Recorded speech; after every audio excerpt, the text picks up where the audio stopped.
Hello Sir Asel, iya din na ang ano mo, ang update kang Vigo mo. So yan yaw ang may diit lang na tinanggal ko lang kay diit, ting tanggal lang ng mga parts.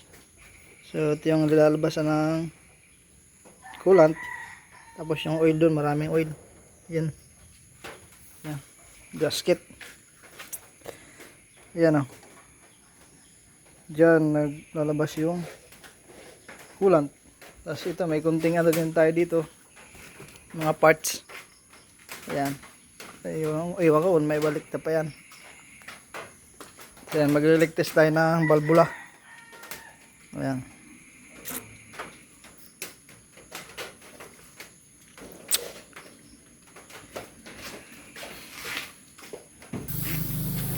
So ayun mga kader, ayun mga kalambat, mga kaderti. Ililigtis natin to kung merong leak, kung may bubbles dyan, ibig sabihin may leak siya. I-focus mo. Sa exhaust muna tayo mga kalambat.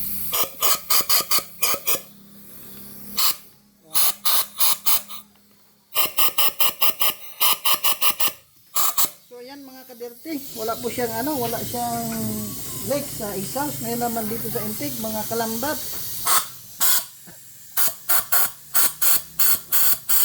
Tingnan mga kalambat, mayroong konti.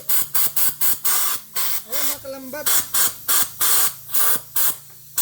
Sabihin sino mga kalambat.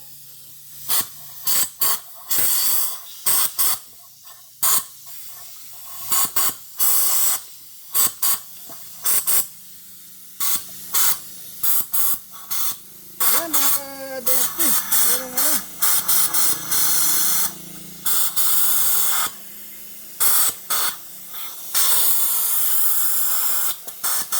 balancing out, intake 1 to taka.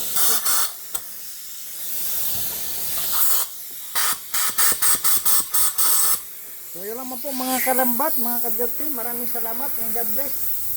Yun na.